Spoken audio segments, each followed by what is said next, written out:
Bonjour à tous, c'est Roland pour une nouvelle analyse vidéo. Ce soir nous allons voir la paire euro-dollar que nous n'avons pas vue depuis le 5 juillet. La bougie en question ici ça devait être celle-là. Donc notre dernière analyse portait sur cette bougie, l'analyse était clairement baissière de manière globale, donc peut-être à court terme mais surtout à moyen terme. Et je reste quoi qu'il arrive baissier à moyen terme. Faisons un petit briefing, un petit retour sur ce qui s'est passé. Donc on a eu une continuation baissière un peu plus atténuée, un peu moins rapide, puis une reprise du mouvement et aujourd'hui une reprise haussière qui déborde au-dessus de l'ouverture d'hier. Que petit regain haussier, hein. Après ça va jamais très loin, comme vous pouvez le voir ici. On avait déjà eu cette configuration ici avec une petite bougie qui remontait un peu au-dessus des plus hauts. Ça a été rapidement corrigé. Alors pourquoi ça continue à baisser? On va se mettre en weekly pour voir un petit peu plus loin.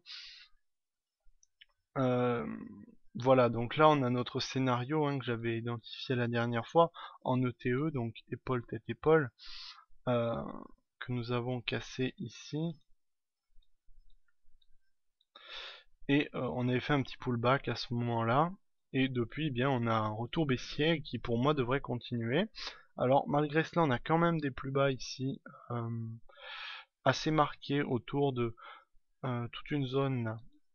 Alors on a une zone ici particulière et disons on va être un peu plus large comme ça sera plus simple. Voilà, comme ça. Là on a notre zone de support disons majeure, où on pourra avoir un risque de rebond possible, mais en attendant donc je vais rester baissier jusqu'au niveau des 1,187, même 1,2, je vais rester baissier parce qu'il n'y a rien ici de gros qui puisse nous gêner dans cette descente. Alors aussi donc économiquement, enfin macroéconomiquement, on a quand même une forte défiance ici des investisseurs par rapport à l'euro qui se manifeste de manière surtout très politique, parce que vous remarquez que sur le GBP USD par exemple, l'Angleterre qui garde son triple A mais qui n'a pas des fondamentaux qui sont si bons que ça, puisque même si on a une dette publique qui est proche de celle de la France, qui doit être un petit peu plus faible que celle de la France, il ne faut pas oublier que la dette des ménages, en fait, la dette privée est doublement supérieure en France, à peu près les revenus des ménages.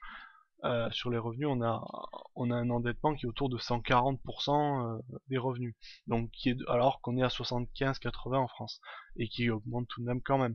Mais on a quand même une situation qui n'est pas nécessairement dans les fondamentaux meilleurs sur le GBP. Enfin, il y a de l'inflation. Enfin, c'est pas non plus. Il y a une prévision de récession alors que sur la France on est plutôt sur du zéro. Enfin de baisse, je crois qu'ils sont à moins 0,33 pour le CDE et la France je sais plus à combien on est pour la 2012, mais enfin pour 2012, mais je crois que je vais pas me m'hasarder, mais je pense qu'on est un petit peu au-dessus. Et pourtant le GBP USD, le GBP tient beaucoup mieux face au dollar. Alors là, ça vient plus à mon avis d'ordre politique, de par la défiance ici des Finlandais, des Allemands qui n'arrêtent pas de dire on va sortir de l'euro si ça continue. Enfin, c'est les Finlandais qui disent ça. Disons que les Allemands disent on ne veut plus renflouer la Grèce. Le risque est que la Grèce a déjà proposé un plan d'étalement. Elle pourra déjà pas payer, elle ne pourra déjà pas suivre les plans annoncés par la Troïka. Donc, évidemment, là, on est dans une situation où l'Allemagne ne veut plus faire providence et le cas échéant, s'il y avait un souci sur la Grèce encore une fois, et bien là, si la majorité au Parlement allemand ne se trouve pas, et bien la Grèce pourrait être en échec, ce qui provoquerait un effet très probablement domino avec des pertes sur toutes les banques, enfin sur tous les plans d'aide qu'on a pu leur faire, qui seraient relativement graves. Et donc, il est logique que les investisseurs aient une crainte à ce niveau-là, puisqu'il n'y a pas de regain de confiance en l'Europe, et ça se matérialise très bien ici par des plus bas de plus en plus bas, des plus hauts de plus en plus bas, on avance de manière quasiment canalisée à la baisse, oui, de manière canalisée à la baisse. Donc pour moi, on reste baissier jusqu'à 1,20. À partir de là, selon les données macro, disons, bon, de toute façon, les chiffres ne sont pas bons en ce moment. Donc je sais pas, a priori on peut pas prévoir d'ici là, mais je pense qu'on va continuer à baisser. Après, si on a un rebond, disons, un rebond d'activité économique vraiment profond, on pourrait avoir un rebond politique, disons, vraiment une mise en avant vers du fédéralisme, enfin vers plus d'Europe, disons, hein, tout simplement, vers un peu plus d'unité. On pourrait avoir un regain de l'euro, mais dans la conjoncture économique, politique et sociale actuelle, globalement, hein, je fais un tour d'ensemble, je vais pas dans les détails parce que ça, je préfère le détailler dans les articles. Euh, pour moi, il n'y a pas, étant investisseur, il faut toujours se placer. Est-ce que j'achète de l'euro? Est-ce que ça vaut le coup? Qu'est-ce que l'euro aujourd'hui, je veux dire, c'est l'instabilité la plus pure, hein. Donc il faut se placer à la place, hein, des investisseurs, donc qui vont acheter des euros ou pas. Bien, on préfère se tourner vers des devises un peu plus refuges que l'euro, ce qui est logique. Donc, pour moi, techniquement, il n'y a pas beaucoup plus d'éléments que la dernière fois. On reste sur du trend baissier, en attente des plus bas, hein, tout simplement. Et on verra les réactions au plus bas, mais à ce moment-là, c'est sûr que ça va être une zone clé, cette zone délimitée entre les 1,19,3 à peu près, les 1,16,5, 6. Euh, Ça va être une zone clé. Si elle est franchie, là, on va rentrer dans un grand cycle baissier. Après, il faut voir ce que ça va donner. Si on revient en journalier, là, bon, voilà, comme j'ai dit, euh, on a de même manière en daily, on est sur du canal baissier, hein, il y a pas, disons, il n'y a pas d'indice pardon, non, là, il est pas très joli, on est plutôt sur du biseau, mais bon, c'est léger. Non, là, c'est du canal, hein. Il n'y a pas d'indice pour nous dire ça va reprendre. Ce qui est sûr, c'est que graphiquement, à très court terme ici, là, je suis en daily, on a cassé le dernier plus bas ici, et on est resté dessous. Donc pour moi, on va repartir à la baisse dans la semaine. Je pense pas qu'on aura de regain haussier. Peut-être on peut avoir un pullback général ici vers ce niveau, hein, avoir un scénario comme ça de reprise pour aller rechercher un support oblique ici, enfin une résistance oblique, hein, pardon, un scénario comme ça, mais je pense qu'on va arriver vers cette zone ici que j'avais matérialisé, vers les 1,19,3 par là, en dessous des 1,20, je pense que c'est très très probable.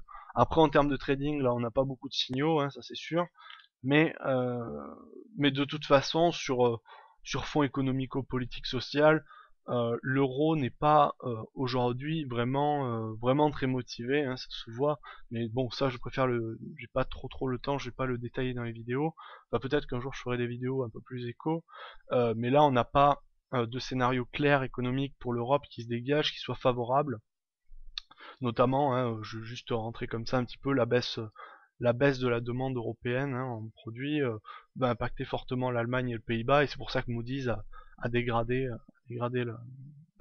a mis en perspective négative l'Allemagne, le Pays-Bas, le Luxembourg, qui sont trois pays, disons, relativement vertueux, entre guillemets, parce que c'est un terme que je n'aime pas trop, mais bon, pour dire, c'est un peu les favoris de l'Europe, mais en cas de récession, ils souffriraient certainement plus que les autres finalement par une économie basée sur l'exportation.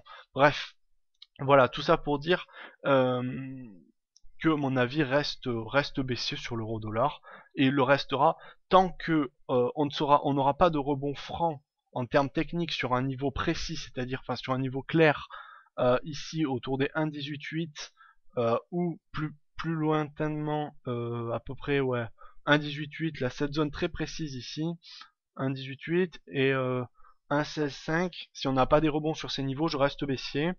Et si on n'a pas de renouveau économico-politico-social, je reste baissier encore une fois. Mais voilà, c'est un avis par défaut, c'est-à-dire que là, je donne pas de signal de vente en l'occurrence.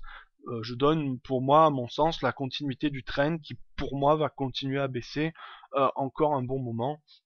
Après, il reste des aléas, mais techniquement, il n'y a pas vraiment aujourd'hui, hein, sur la semaine, il n'y a pas de